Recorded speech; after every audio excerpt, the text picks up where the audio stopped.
अस्सलाम वालेकुम everyone and good evening. अस्सलाम वालेकुम सुरैया जी, अस्सलाम वालेकुम राहत। आपका बहुत शुक्रिया, किस चीज़ का? बहुत मेहरबानी यहाँ आने की। कोई भी मेहरबानी नहीं, मेरा अपना लाहौर, मेरे अपने लोग, मेरे सारे ही अपने, फैज साहब मेरे अपने, किस चीज़ की मेहरबानी। अल्लाह खुश रखे आप। कुछ आवाज़ें ऐसी होती हैं जो हमारी रूह में गूंजती हैं, जिनका ताल्लुक़ हमारी माजी से होता है, लेकिन हमारे आज में उनका बहुत बड़ा हाथ होता है। उनमें से एक बहुत बड़ी आवाज़ सुरैया मुल्तानी का और उनकी बेटी Rahat, who is carrying on the legacy.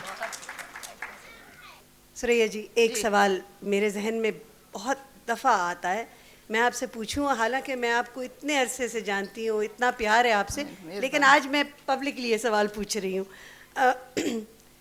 आपने जब ये रास्ता इख्तियार किया मौसीकी का, तो क्या ये आपने अपने तौर पे इस्तेमाल किया या आपको लाया गया, कहा गया कि आपकी आवाज़ अच्छी है, आप ये गाएं? ये सीमी बात ये है कि हमारे ख़ानदान में था ये जी। फिर बहुत पहले जब बदरो मुल्तान वाली और एक बादरी बाई थी जो उस वक्त तो क्लासिकल था, और बदर बाई जो थी वो काफ़ी गाया करती थी, लखनऊ तक, दिल्ली तक वो ये था। उसके बाद ये ख़त्म हो गया सिलसिला। फिर मेरा ये था कि अपनी तरफ से तो मैंने फिल्मी गाने गाए, जो फिल्म देखने जाती थी मुझे याद हो जाते थे गाने, एक्टिंग भी, गाना भी, और इंटरवल पीस भी, और डांस भी, सब किया करती थी मैं। और इस शौक़ को देखते हुए तो सबका ये था कि इसको गवाया जाए।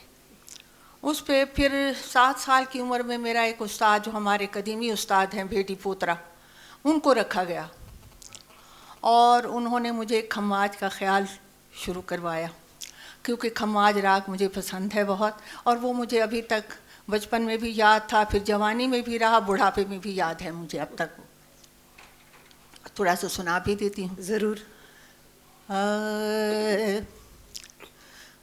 बन चले राम रघुराही, बन चले राम रघुराही, संग जानकी माई, संग जानकी माई, बन चले राम रघुराही। वैसा एक बंदिश वाला एक ख्याल ही था, खुला डुला नहीं था जैसे होता है अलाप और पलटे वगैरह जो ऐसे, बस ये था। इसके बाद फिर मेरे भाई एक ही थे, उनकी ज़रा वो चाहते थे कि मैं ना गाऊँ, क्योंकि उस गाने को अच्छा नहीं समझा जाता था वो, क्योंकि सच बोलना अच्छी बात है, बच्चे भी बैठे हैं इसमें, मेरी उम्र से भी बैठे हैं, मेरे से कम भी बैठे हूँ, मैं सच बोलूँ, क्योंकि उस वक्त गाने वाली को कंजरी और बजाने वालों को मिरासी कहा जाता था। अब तो क्योंकि बहुत अच्छा वक्त आ गया, क्योंकि हमने अपनी जवानी में भी अच्छा वक्त देखा, अच्छे गाने को, क्लासिकल को बहुत ही वो बढ़ावा दिया, इज्जत दी जाती थी। फिर उसके बाद मेरे उस्ताद जी जो थे हमारे पीर घराने के, वो मुरीद थे, और उन्होंने कहा कि इसको गवाओ। मेरी वालदा से कहा कि ये बहुत अच्छा गाएगी, और उन्होंने, मेरी अम्मी ने कहा कि उस वक्त तो उस्ताद, अब तो नहीं है ना कि 5,000 महीना लिया या ऐसे ही सिखा गए, रोज़ के 100 रुपये लिया, 200 रुपये लिए, फिर तो वही होता था तो बाकायदा उस्ताद घर ही बैठते थे, सब उनके खर्चे पानी सब कुछ देना पड़ता था। तो मेरी वालदा ने कहा कि ये तो ऐसे है पीर साहब के जैसे एक हाथी बांधना घर में, और हमारी तो रोटी भी पूरी नहीं होती अच्छे तरीके से जो होता है। तो उन्होंने कहा नहीं, मैं उस अपने मुरीद से कहूँगा, फौजी खान से, कि वो कोई पैसा नहीं लेगा आपसे। बस वो फिर शुरू हुआ 11 साल की उम्र, 3 साल के बाद। अच्छा, 8 साल में उन्होंने कहा था, 3 साल के बाद ये शुरू हुआ। तो ये 3 साल क्या होता रहा दरमियान? 3 साल कुछ भी नहीं हुआ ना, मैं पढ़ सकी क्योंकि बहुत नालायक थी, बहुत मार खाती थी स्कूल से। हाँ, नालायक तो आप नहीं हैं, क्योंकि आपका इतना बड़ा नाम है एक जगह। बस वो ये चलता रहा सारा। उस 11 महीने में 3 साल में ये था कि मैंने नावल बहुत पढ़े, नसीम हिजाजी साहब को पढ़ा, और इकबाल साहब को उस वक्त पढ़ा, और वो थी AR खातून थी, एक M असलम थे, ऐसे बहुत सारे लोगों को पढ़ा, समझ थी या नहीं थी तो पढ़ा पढ़ा। फिर उसके बाद ये मेरे उस्ताद जी आए कि मेरे पीर साहब ने हुक्म दिया था कि इसको गाना सिखाया जाए। वो लड़की किधर है? मेरे मामू से कहा। उन्होंने कहा हाँ सब छोड़िए, वो तो बात भी ख़त्म हो गई। उन्होंने कहा नहीं, मैं आपके बाहर दरवाजे के बाहर बैठ के गाना सिखाया करूँगा मैं। खैर वो उनकी ज़िद के आगे, शायद अल्लाह की मर्ज़ी थी, मैंने गाना था तो उन्होंने शुरू करवा दिया। एक टूटा फूटा उन्हीं का रिश्तेदार था तबले वाला खां साहब सौंदी खां, और वो बाजे कहा कि हमारे घर में बाजे ही नहीं था, तबला भी नहीं था। वो सब कुछ लेके आए और ये फिर सिलसिला शुरू हो गया। फिर आप तब 13 साल की थी? मैं, जी हाँ, 13 माँ, साल नहीं, मैं 11-12 साल 11-12 की साल थी। की। और फिर सुबह को भैरवी होती थी, शाम ये बहुत बच्चे माशाल्लाह हमारे बड़े लायक हो गए हैं और गाना सीख रहे हैं सब लोग, और उनको ये बताने के लिए उस्ताद लोग नहीं बताते ये बातें जो मैं बातें कर रही हूँ।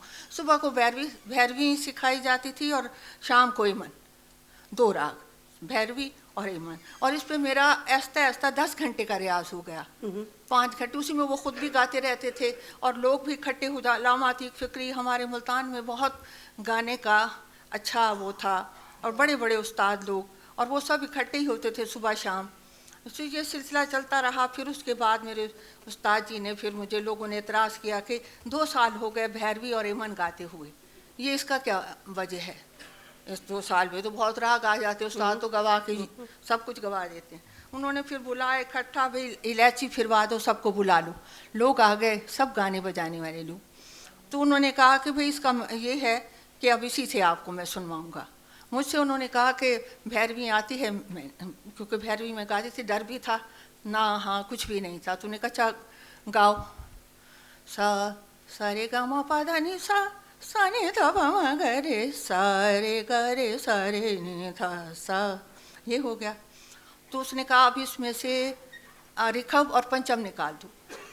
तो अब बताओ क्या होगा, गाओ। सा ग म ध नि सा नि ध म ग म ग सा। उन्होंने कहा ये मालकौस है। और फिर कहा कि अब इमन, सा रे ग म पा धा नि सा सा नि ध प म ग रे सा, ये गायर। कहा हिंडोल आता है, नहीं गाया। कह इसमें से भी रिखब और गंधा वो पंचम निकाल दी। तो गा सा ग म ध नि सा नि ध म ग सा, हिंडोल। उसमें वैसे ही ताने भी कहो वाला ख्याल नहीं आता था, स्थाई नहीं आती थी, वो कह लिया। तो उन सब से कहा कि इसका ये है कि अब जब ये गाएगी मैं कहूँगा फलाना राग गाना है, उसमें से ये सुर निकाल दो, और फिर वैसे ही तैयार, वही पलटे, वही सब कुछ, वही बिलमपत, वही सब कुछ रहेगी।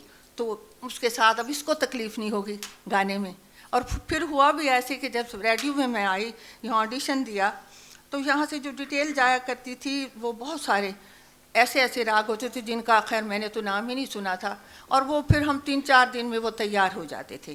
वो रागों के बाद वो फिर आगे रेडियो पे मैं गाया करती थी, जैसे भी थे, हिंडोल हो, कोई हो, किदारा हो, चांदनी किदारा हो, फलां फलां। ये फिर उसके बाद ये कोई तकलीफ़ ना हुई कि उसमें कुछ दिक्कत हो गाने में, सुरेश जी, आपने तो इतनी मेहनत की, आपने रियाज किया घंटों घंटों, आपके उस्ताद थे, उन्होंने आपको बाकायदा फोकस से ये सिखाया। क्या आपने उतना ही वक्त राहत को दिया सिखाने में? राहत का, सीमा जी आपकी बात टोक रही हूँ, राहत में फिर मैंने ये देखा कि गाना जो हम लोग ने सीखा गाया बहुत मुश्किल, बहुत मुश्किल। और फिर मैंने कहा कि वो मुश्किलें मेरे बच्चों को ना आए और ये पढ़ जाए, अच्छे लोगों में बैठना उठना, क्योंकि शुरू होते ही अल्लाह की रहमत से अच्छे लोगों में गए गाने बजाने में अल्हम्दुलिल्लाह। और उससे मुझे ये बड़ी थी कि मैं तो ना पढ़ सकी, मेरे बच्चे पढ़ें। आप 1 मिनट में आपकी बात काट रही हूँ, मेरा ख्याल इनको पता नहीं, आई एम सॉरी। सुरैया जी ने बहुत मेहनत से अपने बच्चे पढ़ाए, प्लीज़ उनके बारे में सब कुछ बता दीजिएगा। इनके फर्जंद लंदन में डॉक्टर हैं, बल्कि सर्जन हैं माशाल्लाह, और बाकियों के बारे में आप खुद बताइए। बाकी माशाल्लाह बेटी भी सारे राहत उदास भाई। राहत बताने जी, राहत बताओ। अस्सलाम वालेकुम जी। सबसे पहले मैं माज़रत ख़्वाह कि मेरी वजह से थोड़ी सी देर आई वाज़न्ट वेल, क्योंकि मौसम चेंज हो रहा है तो थोड़ा सा slightly there was a temperature. अम्मी जी ने माशाल्लाह बड़ी मेहनत की है। बीइंग मैं तकरीबन 1.25 साल की होंगी तो मेरे वालिद साहब की डेथ हुई, तो अम्मी ने अपने हम 7 बहन भाई with 7 children and the only bread earner of the family. और अम्मी ने हमें अपने गाने से, अपने गाने की मेहनत से, बहुत इज़्ज़त से हमारी परवरिश की और हमें पढ़ाया लिखाया. हम सब बच्चों को सेंट मेरीज़ कॉन्वेंट में पढ़ाया. पढ़ाई हर दौर में बहुत मुश्किल है. आज के अगर आपके माँ बाप 50,000 देते हैं तो उस वक्त मुझे याद है, मैंने आई वॉज इन नर्सरी तो मेरी भी 200 या लॉन्ग टाइम बैक तो इतनी फीस होती. तो वो उस वक्त भी बच्चों को पढ़ाना, इज़्ज़त से भेजना, क्योंकि क्रीम वहाँ आती थी. अम्मी को बहुत शौक़ था. तो अम्मी ने माशाल्लाह हम सबको वहीं भाइयों को, बहनों को बहुत अच्छा पढ़ाया. मैं खुद असिस्टेंट प्रोफेसर हूँ माशाल्लाह इंग्लिश की. बड़े भाई ऑर्थोपेडिक सर्जन हैं. छोटे भाई भी माशाल्लाह न्यूजीलैंड से एमफिल किया हुआ स्टैटिस्टिक्स में, is also serving in UAE. Sisters all are माशाल्लाह working privately. One is married, both अपने she is looking after her kids. तो बाकी हम लोग सब इस तरह. और वो उसमें सिर्फ सरासर हमारी अम्मी की विजन और आउटलुक जो है. अम्मी अभी भी हम सबको बहुत इनकरेज करती हैं कि जिसने वो मास्टर्स नहीं किया मास्टर्स करे, जिसने पोस्ट ग्रेजुएट करना हो वो करे. मुझे अब कह रही हैं पीएचडी करो. तो अम्मी माशाल्लाह इनका शुरू का आउटलुक बहुत ब्रॉडेंड है. अम्मी को सिर्फ मैथ्स नहीं आता था, इसलिए स्कूल से अम्मी को निकाल दिया गया क्लास 4th में. लेकिन अम्मी ने अरबी भी पढ़ी, फ़ारसी भी पढ़ी. और जी आपको बता रही है ना कि छोटी उम्र से हमारे घर माशाल्लाह एक पूरी लाइब्रेरी थी. हमारे घर में गाने वाने का कोई माहौल नहीं है. मेरे गाने पर बड़ा क्रिटिसाइज़ होता है. मैं ओपनली कहूँगी कि मैंने क्लासिकल नहीं सीखा, क्योंकि जब मैं बड़ी हुई हूँ तो उस वक्त अम्मी के उस्ताद ज़ाहिर दुनिया से जा चुके थे. तो अम्मी माशाल्लाह इतनी अम्मी की अपनी रियाजत है कि खुद ही चल फिर के अपना रियाज करती थी. तो बाकायदा इस तरह नहीं हमें लाइब्रेरी का माहौल मिला है, हमें म्यूज़िक का नहीं मिला. After my masters I started. मेरा अपना ये शौक था कि मैं अपनी अम्मी की तरह एक अच्छी आर्टिस्ट बनूँ. हाँ, गाऊँ और क्लासिकल गाऊँ. लेकिन ज़ाहिर क्लासिकल के लिए रिगरस प्रैक्टिस, एक बहुत डिवोटेड टीचर, और आपकी किस्मत भी होती है कि आप इतना इल्म लें, क्योंकि ये बहुत बड़ा इल्म है. जी बहुत शुक्रिया राहत, थैंक यू वेरी मच. ये सुरैया जी, आप और राहत, अब मैं राहत को सुनती हूँ, मैंने तो इसको सुना हुआ है बहुत दफ़ा, और बड़े इनफॉर्मल माहौल में माशाल्लाह इसको अल्लाह ने एक तोहफ़ा दिया है जो आपकी तरफ से भी आया है इसको. लेकिन और किसी बच्चे ने कभी ये इजहार नहीं किया? शौक सभी को है. अच्छा. एक इसकी बड़ी बहन है, उसको बहुत शौक है, मगर वो इतनी बेसुरी है, बहुत ही बेसुरी है. अच्छा, शौक है लेकिन हाँ. बेसुरी है. और उसने कोशिश भी बड़ी की, 6 महीने रियाजत की. और ये बेचारे पप्पू बैठे हमारे बाजे वाले, इन्होंने उसको सिखाने की. एक और शफकत साहब थे, बड़ी कोशिश की. ये कहते थे सा, वो कैसे सा. और वो मेरे उस्तादों को समोसे और चाय और केक खिला के कहते थे इसको ना सिखाओ, मुझे सिखाया. अच्छा, इतना माशाल्लाह आपके पास इतना खजाना है मौसीकी का. आपका पर्सनल फेवरेट क्या है? आपको सबसे अच्छा, जब आपको कोई कहे कि सुरैया जी आप कुछ सुना दे, तो सबसे पहले क्या सुनाती हैं आप? क्लासिकल तो बगैर साज के नहीं गाया जाता. ये होता है कोई गज़ल, जैसे बड़े बड़े बेमुरब्बत हैं. सबसे बड़ी बात तो ये है, जिसके घर भी मैं खाने के लिए उसने बड़े बेमुरब्बत ज़रूर सुना. अच्छा, तो फिर मैं ये कहती थी कि भाई मैंने खाना खाया हुआ है पेट भर के, मुझसे नहीं गाया जाएगा. फिर बड़े बेमुरब्बत सुनाया तो फिर कोई काफ़ी सुना दे. और वो मुझसे वसूल कर लेते थे अपना खाना जो होता था ना, तो मुझसे वसूल ठीक ठाक कर लेते थे गाना. और उस पर फरीदा खानम, इकबाल बानो साहिबा, फरीदा खानम साहिबा बहुत नाराज़ होती थी कि तुमसे जो कोई कहता है गा देती हो, पैसे नहीं लेती तो. अब हम भी जहाँ जाएँ तो हमसे भी सब लोग यही कहते जी गाना सुना दे, एक गाना सुना दे, उल्फत की नहीं मज़े, या फ़लाँ गज़ल फ़लाँ ये. तो मैंने कहा कि मेरी अपनी तबीयत है, मेरा तो है दरवेश का एक पीर साहब का दिया हुआ ये तोहफ़ा है.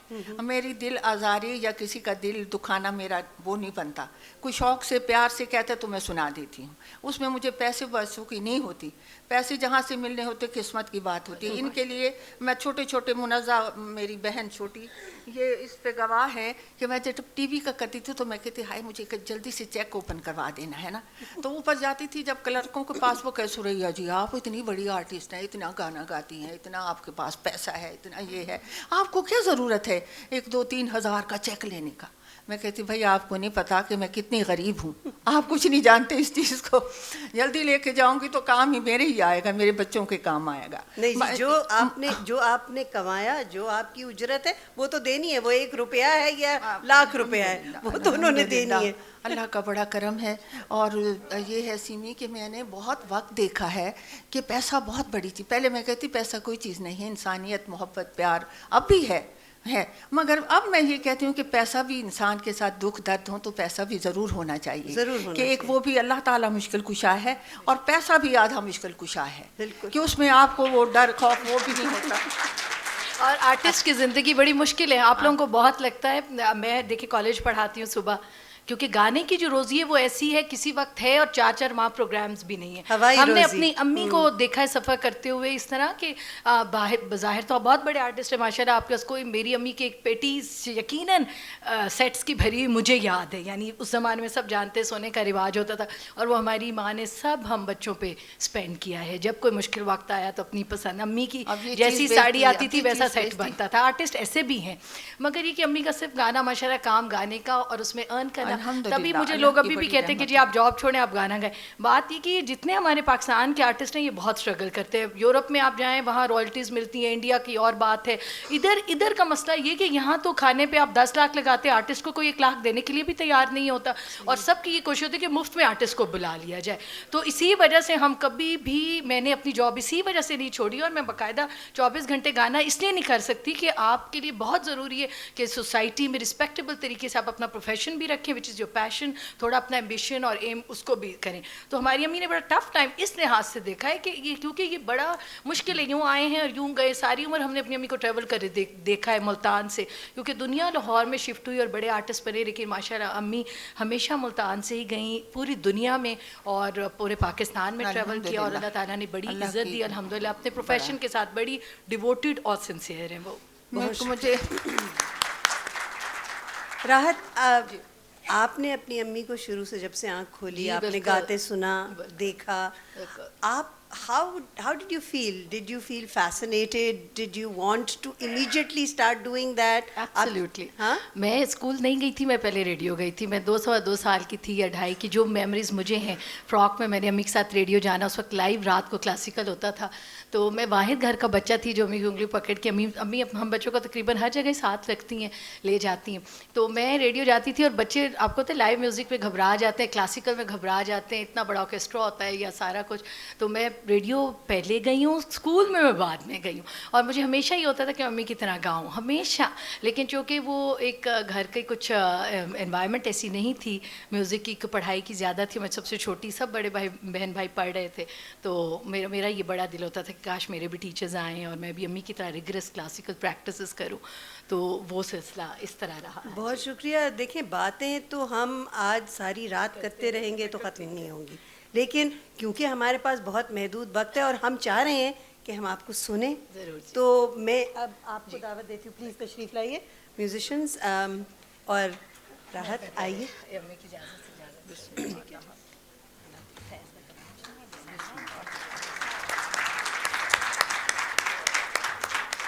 हम आजकल देखते हैं कि हमारे बहुत से आर्टिस्ट हैं जो गाने वाले हैं, पेंट करने वाले हैं, शायर हैं, एक्टर्स हैं, जिनकी दूसरी पीढ़ी अब हमारे सामने है। मेरी भी दूसरी पीढ़ी है, सुरैया जी आपकी भी है, और बहुत सारे और लोगों की है। इस मेले में तो बहुत से लोग हैं। फैज़ साहब के हवाले से तो तीसरी चौथी पीढ़ी भी यही है।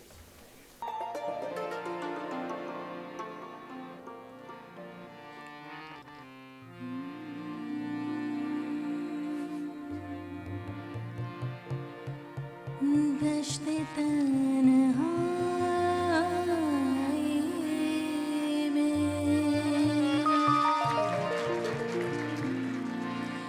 ऐ जाने जहां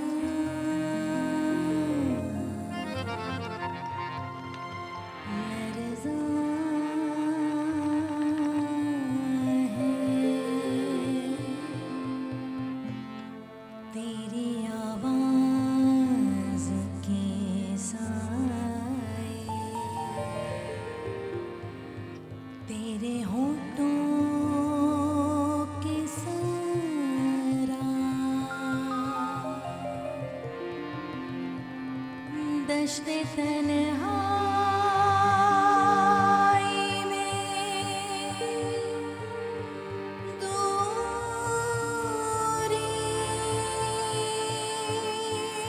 के ख़सो ख़ाक तले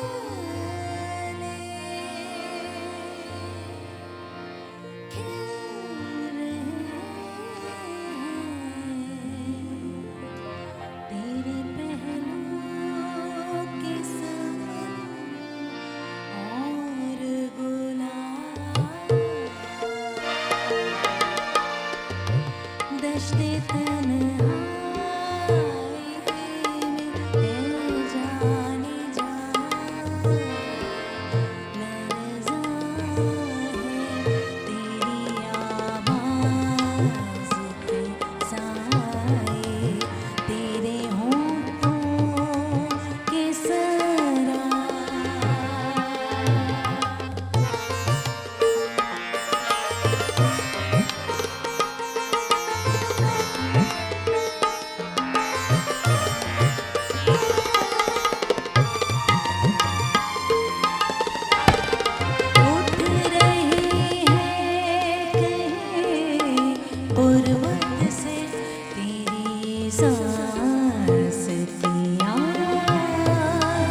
दश्ते तन्हाई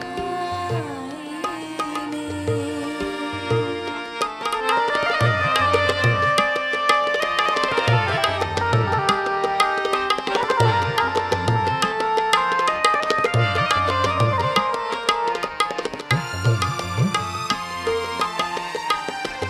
इस कदर प्यार से ए जाने जहाँ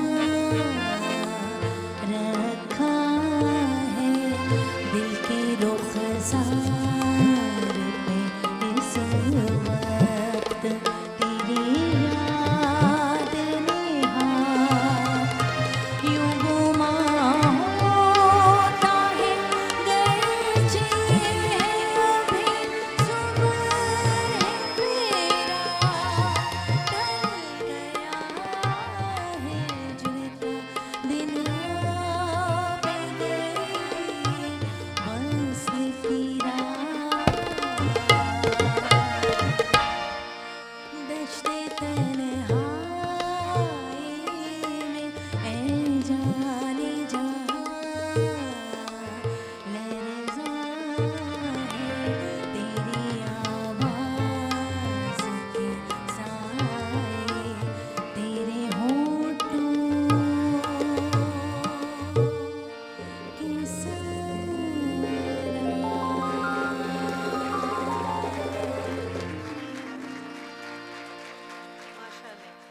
बहुत शुक्रिया, बहुत मेहरबानी. I would like to introduce my musicians.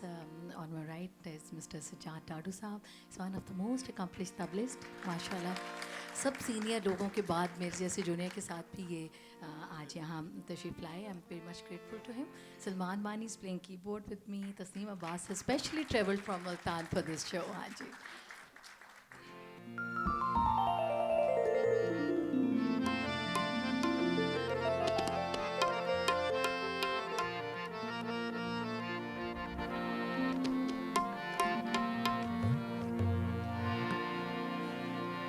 फैज़ साहब की बहुत माशाल्लाह नज़में तो उन्होंने बहुत ज़्यादा लिखी हैं. अक्सर लोग कहते हैं कि जी ये गज़ल है दश्ते तन्हाई, इट्स अ नज़्म. ये नज़्म है फैज़ साहब की. इसके बाद इनकी खूबसूरत गज़ल मैं आपके सामने पेश करने लगी हूँ, दोनों जहाँ तेरी मोहब्बत में हार के.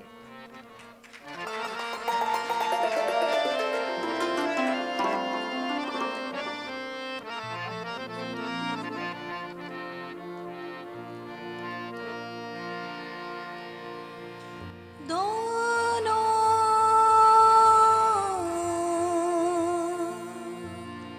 जहान तेरी मोहब्बत में हार के दोनों जहान तेरी मोहब्बत में हार के वो जा रहा है कोई शबे गम गुजार के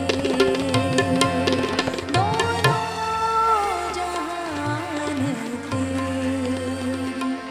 मोहब्बत में हार के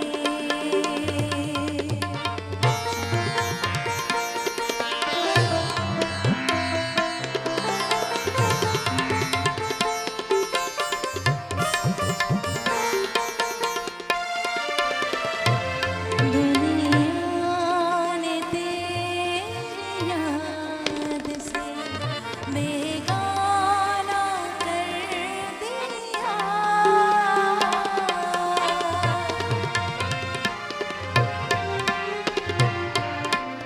दुनिया ने तेरी याद से बेगाना कर दिया तुझसे भी दिल भरे हम रोज़गार के वो जा रहा है कोई शबे गम गुजार के दोनों जहान तेरी मोहब्बत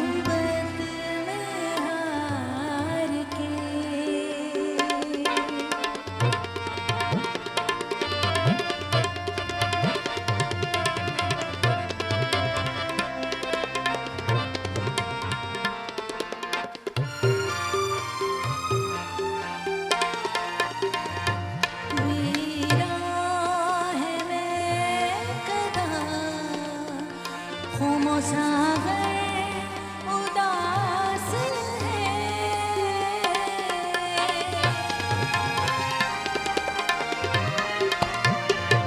वीरा है मैं कदा, गुम सागर उदास है, तुम क्या गए रूठ गए दिन बाहर के, तुम क्या गए रूठ गए दिन बाहर के।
शबे गम गुजार के,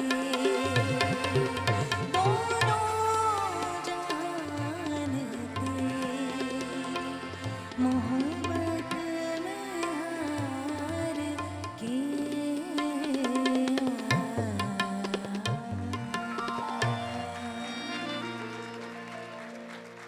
बहुत शुक्रिया, थैंक यू वेरी मच।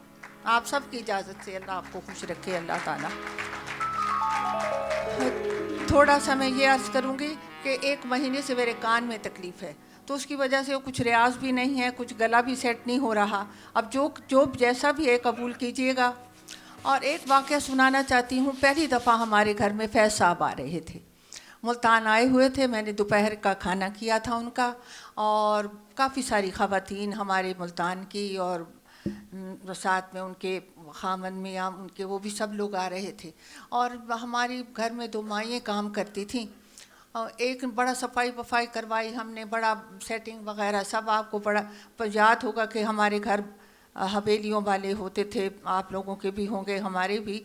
तो उसमें एक ड्योढ़ी हुआ करती थी, वो उसमें पलंग बिछे हुए 2-3 बैठ की कुर्सियाँ पड़ी हुई, वो एक ड्राइंग रूम बन जाता था। और उसमें एक हमने रखी हुई थी छोटी सी मोरी के, वो जब उसको साफ़ करना चाहें तो धो दिया उस पर, कालीन और दरी वगैरह नहीं थी। तो हमारी माई जो आए दोपहर को काम करने वाली, तो उसने वहाँ बैठ के पता नहीं क्या किया कि कोई बर्तन धोया, क्या किया, वो सारा जो सुबह की हमने सफाई करवाई थी वो सारी नालियों में। मैं बाहर निकली तो मैंने देखा कि वो ख़राब हो रही हैं, और मेरी हमशीरा और मैंने एक बाल्टी उठाई। हमने कहा मैं उस बबके के साथ, वो जो होता था उसके साथ, डोल के साथ मैं डालती हूँ, आप वो लेके आएँ। वो लेके आई तो हम ऐसे कर रहे, तो इफ़त ज़की हैं मुल्तान हॉस्पिटल वाली, उन्होंने कहा कि हम लोग हरम के टाक हैं, सुरैया जी किस गली में आए? मैंने कहा फलां फलां, आदमी भी खड़ा हुआ है, बंदा खड़ा है, उसके साथ आ जाएं। जब हम लोग ये कर रहे थे तो उसी वक्त वो सामने मस्जिद के ऐसे मुड़ के सामने आए, तो हम लोग ये अपनी इस पोजीशन में थे, हाथ में झाड़ू थी हम लोग खड़े। और मुझे ज़िंदगी में नहीं आती ऐसे काम करते हुए, क्योंकि ये ज़रूरत है इंसान की, हर औरत का फ़र्ज़ है, मर्द का फ़र्ज़ है कि गंदगी ना हो। तो उस टाइम मुझे बहुत ही आगे आके फैज़ साहब आ रहे, पीछे पीछे उनके सारा जलूस आ रहा, और मुझे बड़ी शर्म आई। और ऊपर से ये हुआ, हमारी जो हमसाई ऊपर रहती थी वो माशाल्लाह उनका बेटा दाढ़ी वाला बड़ा और बड़े दीनदार, और वो जो भी गंद वगैरह पानी फेंकती थी ऊपर से फेंक देती थी। तो उन्होंने उस दिन कोई गोभी वो भी पकाई, अभी मैं इस शर्मिंदगी में खड़ी थी, ऊपर से उसने कोई थाल गोभी की छिलकों वाला मेरे डाला, तो सारा मेरे ऊपर आया। तो फैज़ साहब ने आके मुझे जफ़ी डाल ली ऐसे, और मैंने ऐसे सर वर झड़क के हम अंदर गए तो मुझे बेहद शर्मिंदगी, बैठे हुए हमने कमरे में एक कालीन बिछा दी, उस पर गाँव तकिए लगा के सब लोग बैठ गए। मुझे शर्मिंदगी, तो वो इफ़्फ़त ज़की मेरी बहुत सहेली थी, तो वो कहने की सुरैया बड़ी शर्मिंदा लग रही हो, हंस रही। तो मैंने कहा मैं ज़िंदगी में पहली दफ़ा काम करते हुए शर्मिंदा हुई हूँ कि आप लोगों ने इस हाल में मुझे देखा। तो प्यार साहब इतना प्यार, बिल्कुल उन्होंने चेहरे पे कोई ऐसी बात ना की या कोई ना की कि क्या मैंने देखा क्या हुआ। देखो सुरैया तुम तो वैसे ही प्यारी लग रही थी, वो जब उसने फूल डाले थे तुम और भी अच्छी लग रही थी। नहीं बोलता। अब थोड़ा सा गला ख़राब है और वो माजरत के साथ अल्लाह खुश रखे आपको।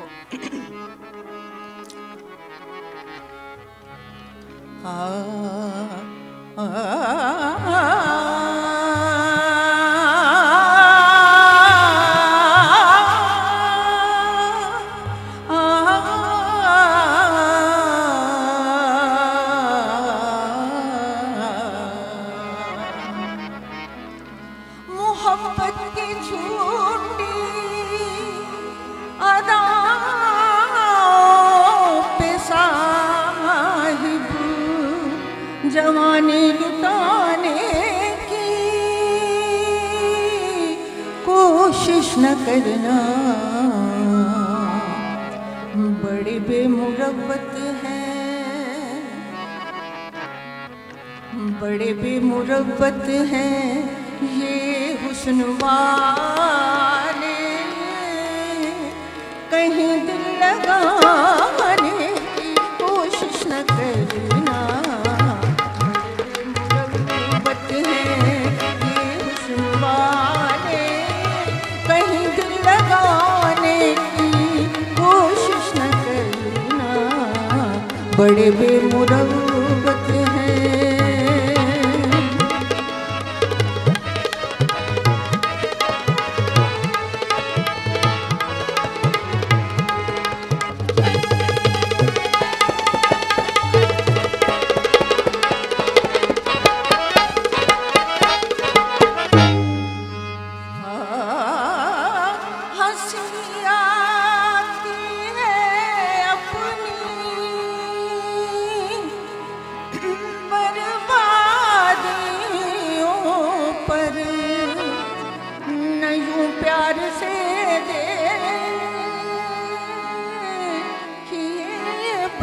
परवर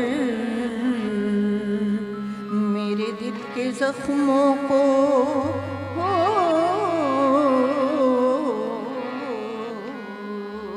मेरे दिल के जख्मों को नींद आ गई है, इन्हें तुम जगाने की कोशिश न करना, मेरे दिल के जख्मों को।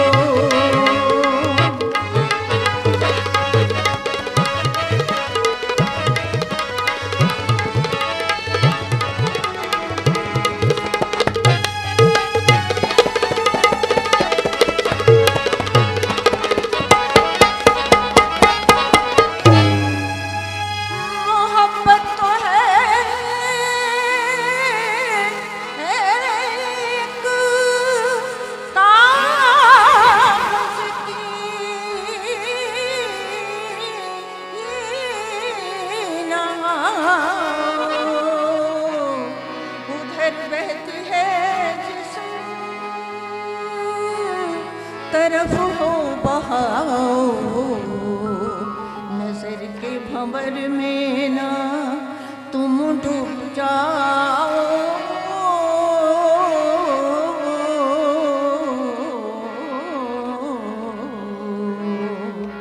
नजर के भंवर में ना तुम डूब जाओ, निगाहें मिलाने की कोशिश न करना, नजर के भंवर में ना।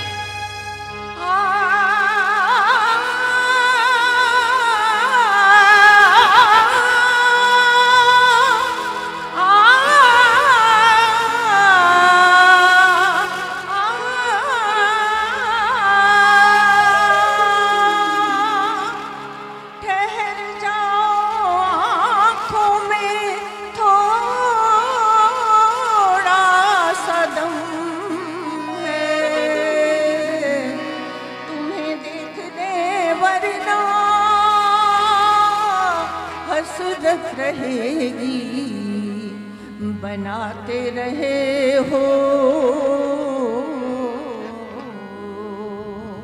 बनाते रहे हो हमें जिंदगी भर, मगर अब बनाने की कोशिश न करना। बनाते रहे हो हमें जिंदगी भर, मगर अब बनाने की कोशिश न करना। बनाते रहे हो।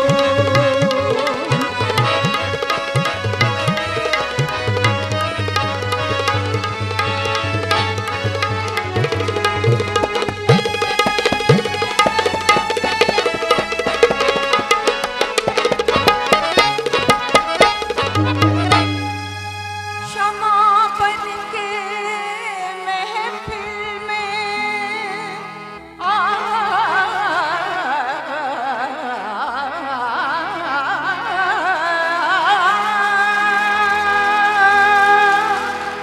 क्षमा बन के महफिल में हम जल रहे हैं, मगर दिल की हालत है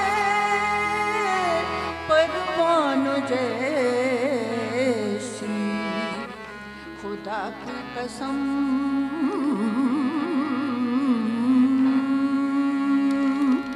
खुदा की कसम जान दे देंगे तुम पर, हमें आजमाने की कोशिश न करना। खुदा की कसम जान दे देंगे तुम पर, हमें आजमाने की कोशिश न करना।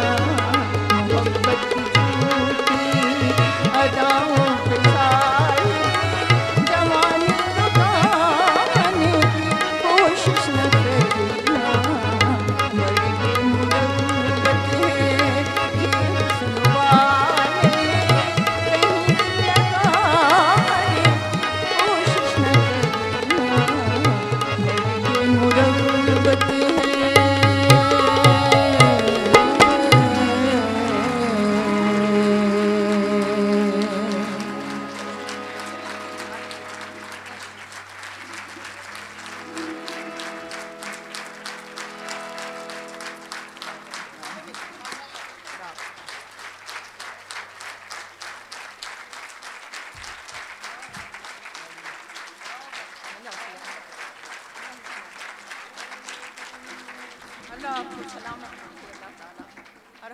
निश्क महीवानी नहर बगे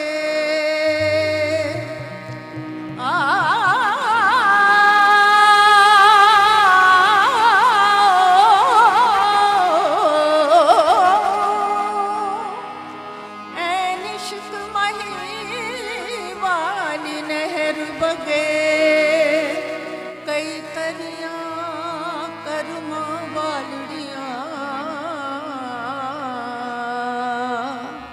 ओ एक तो झियां भी लंघ पार गया,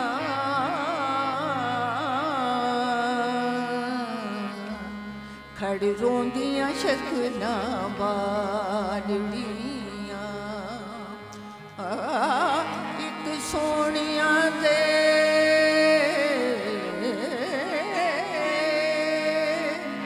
एक सोनिया दे मथे भाग नहीं, मारू लाल ते अंदरू कालड़ियां। हो यार फरीद अल्लाह करम करे,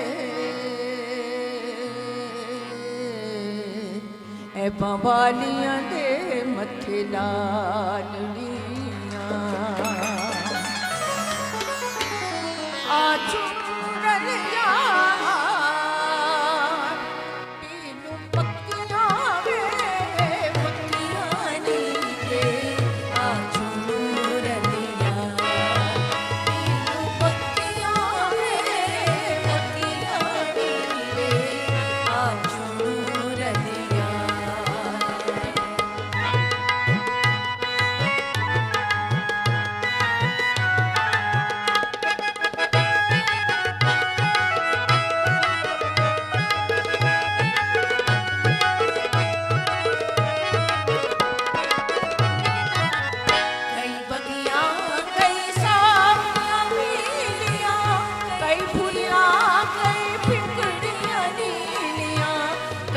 दुनिया कई सावियां मीलियां कई बुरियां कई बिगड़ियां नीलियां कई उदियां पुरनार कटियां रत्तियां वे रत्तियां नीले आजू रविया कटियां रत्तियां वे रत्तियां नीले आजू रविया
शुक्रिया, thank you very वाह वाह वाह। लेडीज एंड जेंटलमैन, हमारा प्रोग्राम इख्तिताम को पहुंचा। इन ग्रेट आर्टिस्ट को हम कैसे शुक्रिया करते हैं। खड़े हो जाइए।